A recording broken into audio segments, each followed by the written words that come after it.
성경을 읽어드립니다. 읽어드립니다. 네, 우리 지난주에 이어서 이번 주에도 사도행전 어디 읽고 있었죠? 우리? 7장 40절까지. 그렇죠. 6장, 7장 읽었고요. 지난주 40절까지 읽었는데 우리 39절부터 다시 이렇게 39절부터 읽어주세요. 네. 39절입니다. 우리 조상들이 모세에게 복종하지 아니하고자 하여 거절하며 그 마음이 도리어 애굽으로 향하여 아론더러 이르되 우리를 인도하 신들을 우리를 위하여 만들라. 애굽 땅에서 우리를 인도하던 이 모세는 어떻게 되었는지 알지 못하노라 하고. 네. 일단 이 사람들은 눈에 보이게 신을 보여달라. 지금 이러고 있어요. 네. 그리고 자기 지도자인 모세가 지금 시내산 올라갔거든요. 하나님께서 올라오라 이렇게 해서 올라가 있는데 40일째 지금 안 내려오고 있으니까 뭐야 지금 보이는 신도 없고 그래서 차라리 신을 만들자 지금 이런 얘기를 하고 있는 거죠. 41절.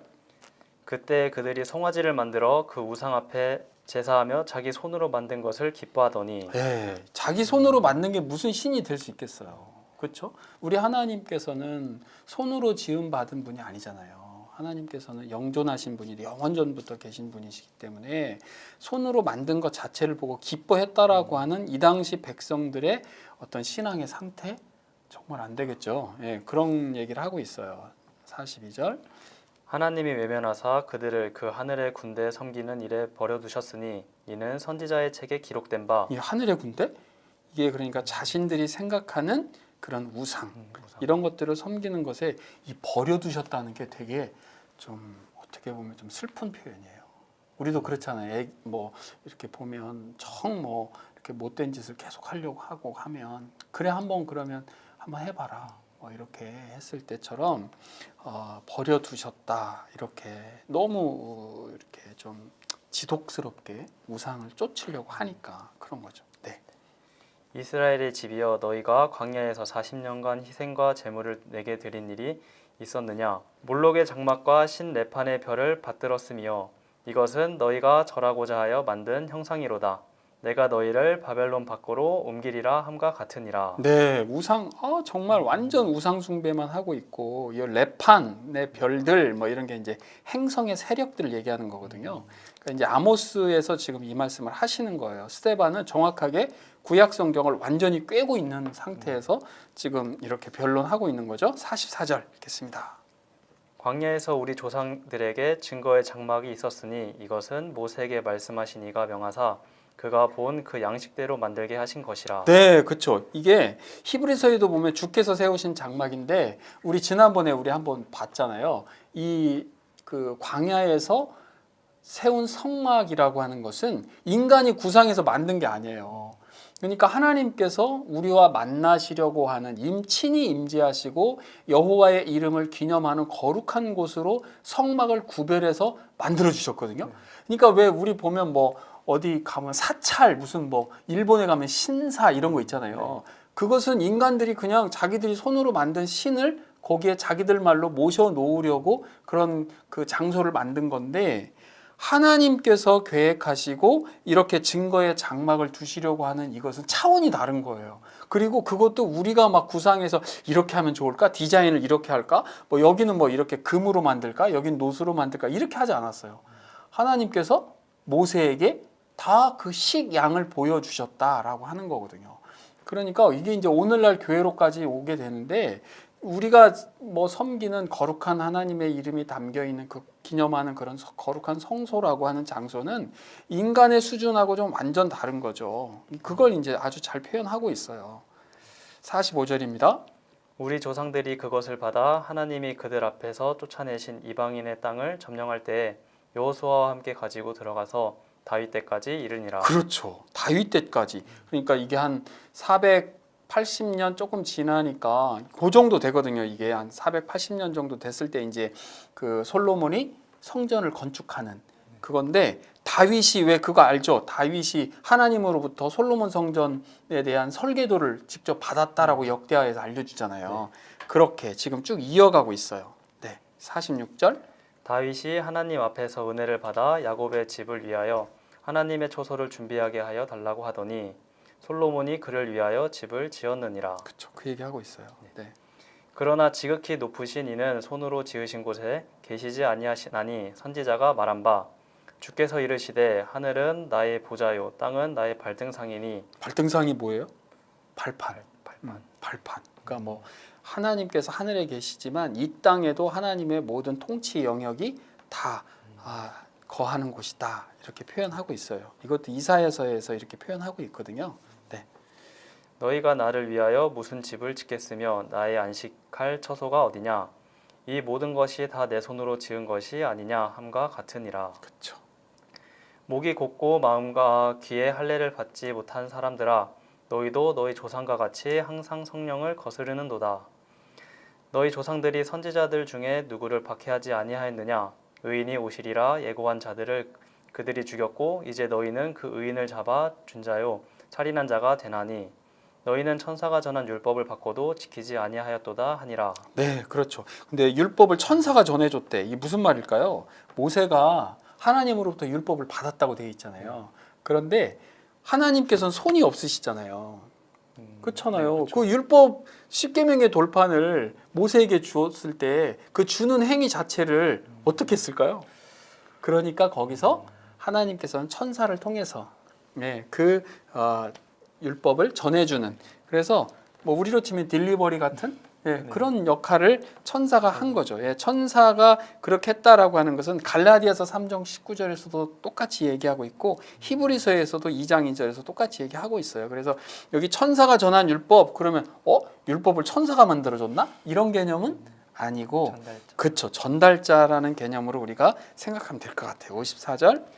그들이 이 말을 듣고 마음에 찔려 그를 향하여 이를 갈거늘. 왜 그렇냐면, 왜 지금 율법이다 이 성전에 대한 것을 쭉 이야기를 했냐면, 스데반이 왜 지금 고소를 당한 거예요? 그 모세의 율법, 그 성전을 모독했다고 지금 그 사람들이 얘기를 했잖아요. 그러니까 그거에 대해서 지금 쭉 설명하고 있는 거죠. 이 얘기를 들으니까 마음이 찔리거든. 뭐 스데반이 틀린 말 한 게 없잖아요. 그렇죠. 그러니까 마음에 찔렸대. 그런데 찔렸으면, 양심에 좀 찔렸으면 뭐라 그래야 돼? 그래, 우리가 좀 미안하게 됐다, 뭐 이렇게 가야 되는데 이 사람들은 반대로 가고 있는 거예요. 자기네 잘못을 끝까지 인정하지 않으려고 하고 오히려 그 진리의 말씀을 대적하는 쪽으로 지금 가는 거예요. 55절. 스데반이 성령 충만하여 하늘을 우러러 주목하여 하나님의 영광과 및 예수께서 하나님 우편에 서신 것을 보고 말하되 보라 하늘이 열리고 인자가 하나님 우편에 서신 것을 보노라 한데. 이 놀랍죠. 스데반이 누구를 봤냐면 지금 예수님께서 얼마 전에 승천하셨잖아요. 그리고 하나님 보좌 우편에 앉아 계신 것도 아니야. 지금 예수님이 서 계셨다라고 표현하는 거예요. 자, 서 있다라고 하는 표현에 대해서 우리가 여러 가지 생각할 수 있는데, 사실은 만약에 여기서 스데반이 죽게 되면 최초의 순교자 아니겠어요? 그러면 그 영혼을 주님께서 친히 쓰셔서 그 스데반을 맞이하고자 하는 그런 마음도 있지 않았을까? 아니면 스데반을 정말 힘있게 변호하고자 하는 그런 마음? 그래서 주님께서 우편에 서셨다라고 하는 이 표현은 정말 마음적으로 좀 찡해요. 그리고 그 스데반을 얼마나 사랑하고 너가 혼자 아니다라고 하는 그런 어떤 여러 가지 뉘앙스, 이 말씀 속에서 이렇게 우리에게 이제 전해오는 거죠. 자, 그렇다라고 하면 자기들이 죽인 예수님이 승천하셔서 보좌 우편에 서 계신다. 그것도 하나님 보좌 우편에 서 계신다라고 하는 이 놀라운 사실 자체를 이 사람들 제일 듣기 싫어했을 거 아니에요. 왜냐하면 자기네가 죽였으니까. 그런 정말 이 놀라운 모습에 대해서 이 사람들이 어떻게 반응하는지 한번 57절 보세요. 그들이 큰 소리를 지르며 귀를 막고 일제히 그에게 달려들어 성 밖으로 내치고 돌로 칠세 증인들이 옷을 벗어 사오리라 하는 청년의 발 앞에 두니라. 성 밖으로 끌고 왔겠죠. 일단 성 밖으로 질질 끌고 와서 돌로 쳐서 죽이는 거죠. 59절. 그들이 돌로 스데반을 치니 스데반이 부르짖어 이르되 주 예수여 내 영혼을 받으시옵소서 하고. 주 예수여 내 영혼을 받으시옵소서. 어디서 많이 들어본 말씀이죠. 예수님께서 십자가 상에서 돌아가실 때는 뭐라고 불렀죠? 주 예수여라고 부르지 않았고 아버지여, 아버지여 내 영혼을 받아주세요 라고 누가복음에서 38장에서 그렇게 누가복음에서 그렇게 말씀하셨는데 지금 스데반은 아버지요라고 부르지 않았고 예수요. 예수님 저 좀 받아주십시오라고 얘기하는 거예요. 그리고 앞서 지금 사울이라는 청년 발 앞에 자기들이 옷을 벗어서 그러니까 막 돌로 치려고 하니까 옷이 지금 있으니까 그 옷을 벗고 그것을 사울이라고 하는 사람을 지금 등장시키고 있어요. 우리가 아는 바울인데 예수님을 받아들이기 전 이름을 지금 사울로 표현하고 있잖아요. 그러니까 지금 사울이 스데반의 죽음에 지금 당연히 포함이 되어 있고 거기에 관여되어 있다라고 하는 것을 이 지금 누가가 사도행전을 쓸 때 그 얘기를 하고 있어요. 60절 무릎을 꿇고 크게 불러 이르되 주여 이 죄를 그들에게 돌리지 마옵소서 이 말을 하고 자니라. 주여 이 죄를 그들에게 돌리지 마옵소서. 이것도 누가 기도한 것으로 생각나요? 이것도 예수님께서 하셨잖아요. 십자가상에서. 그러니까 돌아가시기 전에 뭐 가상 7원이라고 해서 십자가에서 7가지 말씀을 하셨는데 그중에 예수님께서 용서해 달라 또 영혼을 받아 달라라고 하는 그 대표적인 기도를 하실 때 지금 스데반은 예수님을 부르시는 거죠. 그러니까 첫 번째 예수의 내용을 받으셔서 두 번째 주여라고 하는 것도 예수님이시라고 생각할 수 있는 거죠. 그래서 예수님 이 죄를 그들에게 돌리지 말아주세요라고 하고 이 말을 하고 잤다라고 얘기해요. 잔다라는 말은 좀 평온하다 이러한 표현도 생각할 수 있겠죠. 그리고 죽은 것이 아니고 이 땅에서는 숨이 끊어졌을지 모르겠지만 영원한 하나님의 나라에서 함께한다.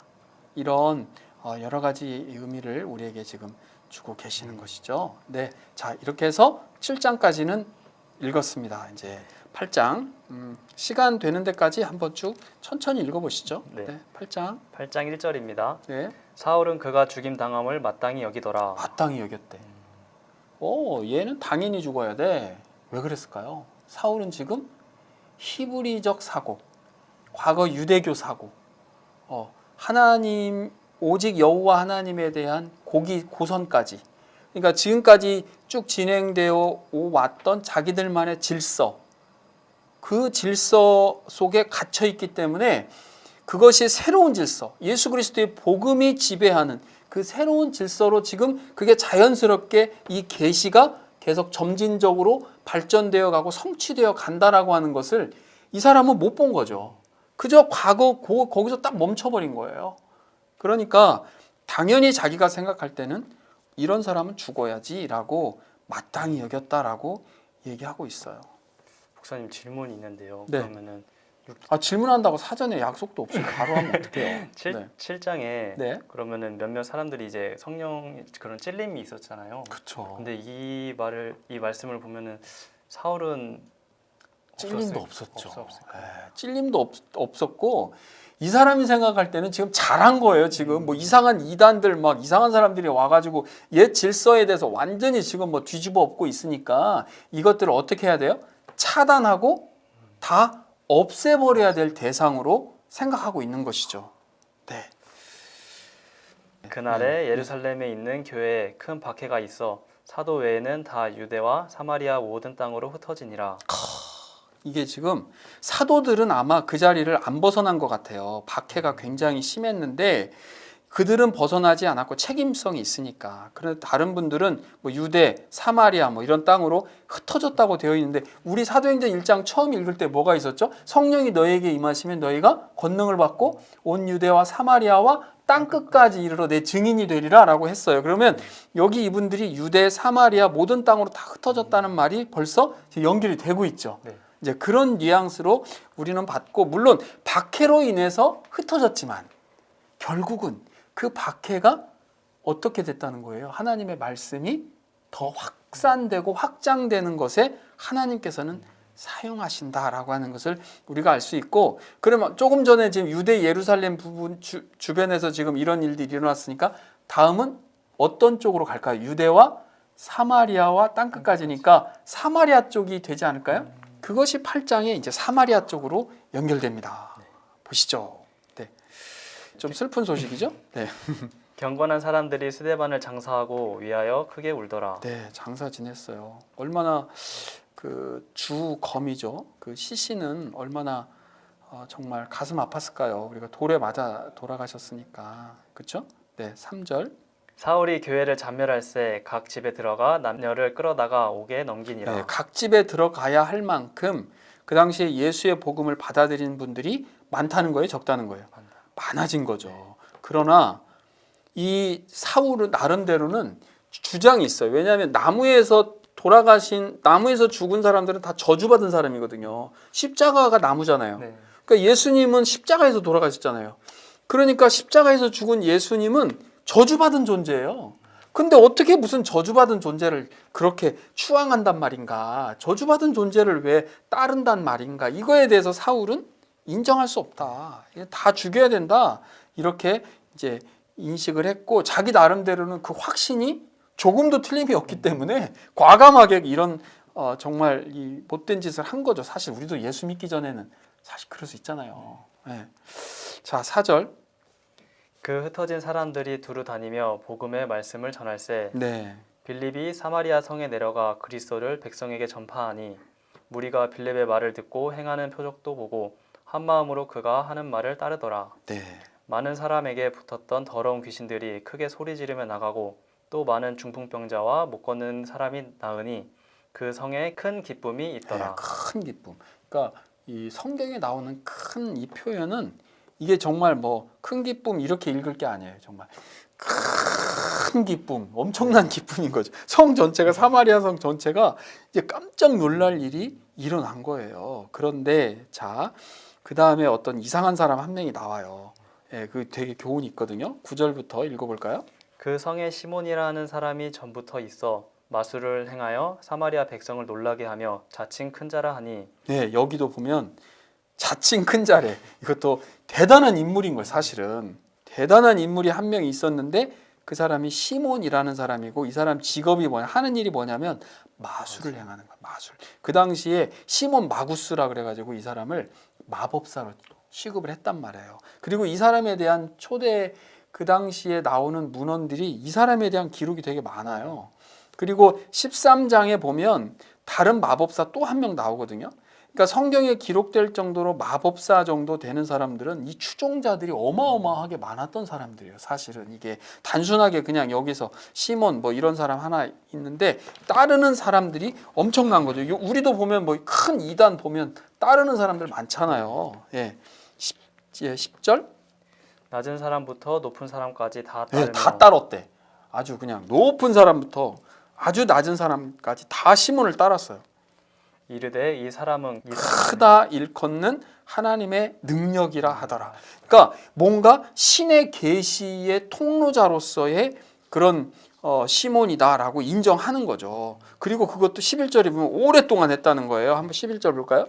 오랫동안 그 마술에 놀랐으므로 그들이 따르더니 빌립이 하나님 나라와 및 예수 그리스도의 이름에 관하여 전도함을 그들이 믿고 남녀가 다 세례를 받으니 시몬도 믿고 세례를 받은 후에 전심으로 빌립을 따라다니며 그 나타내는 표적과 큰 능력을 보고 놀라니라. 지금 사마리아 사람들이 지금 헷갈렸어. 왜냐하면 높은 사람부터 낮은 사람들까지 대중적인 인기를 엄청나게 지금 받고 있는 시몬이라는 사람이 있었는데 갑자기 유대 땅에서 빌립이라는 사람이 온 거잖아요. 그래서 이 사람이 하나님의 능력으로 지금 엄청난 표적과 기사를 보여줬단 말이에요. 이게 지금 보통 일이 아닌 거예요. 사람에게 붙었던 귀신 나가지, 중풍병자 뭐 나았지, 못 걷는 사람이 나았다라고 하는 말은 나면서부터 안진뱅이, 나면서부터 걷지 못하는 사람이 걷는 이 엄청난 일이 일어나니까 지금 시몬이라고 하는 사람을 따르던 사람들이 어디로 지금 돌아선 거예요? 빌립 쪽으로 돌아선 거예요. 그러니까 시몬이 나보다 센 누가 나타났다. 그리고 자기도 지금 쫓아다니면서 오히려 그것을 믿고 자기도 좀 세례 받자라고 지금 얘기하는 거예요. 그런데 이게 거짓 믿음이라. 우리가 믿는다고 해서 무조건 다 그걸 받아들이면 안 된단 말이에요. 이 거짓 믿음이 있어요. 자, 이제 놀랐고 14절에 한번 보자고요. 예루살렘에 있는 사도들이 사마리아도 하나님의 말씀을 받았다함을 듣고 베드로와 요한을 보내매. 지금 예루살렘에 있는 사도들을 안 떠났잖아요. 사도들은 지금 예루살렘에 있는 상태인데 사마리아에서 엄청난 이적이 지금 놀라운 복음의 그 전파가 있다라는 얘기를 듣고 한번 와본 거예요. 사도들이 직접 예수님으로부터 직접 그렇게 예수님의 말씀과 교훈을 다 들었기 때문에 우리가 한번 가서 한번 확인 차원에서 이제 온 거죠. 네. 그들이 내려가서 그들을 위하여 성령 받기를 기도하니 이는 아직 한 사람에게도 성령 내리신 일이 없고 오직 주 예수의 이름으로 세례만 받을 뿐이더라. 그렇죠. 이에 두 사도가 그들에게 안수함에 성령을 받는지라. 네. 시몬이 사도들의 안수로 성령 받은 것을 보고 돈을 들여 이르되 이 권능을 내게도 주어 누구든지 내가 안수하는 사람은 성령을 받게 하여 주소서 하니. 이게 무슨 비법인 줄 아는 거지. 성령을 내리면 성령을 받게 하면 이 이제 안수의 행위인데 안수를 했다고 해서 무조건 성령이 임하고 뭐 이런 관계성은 아닌 거 우리도 알죠.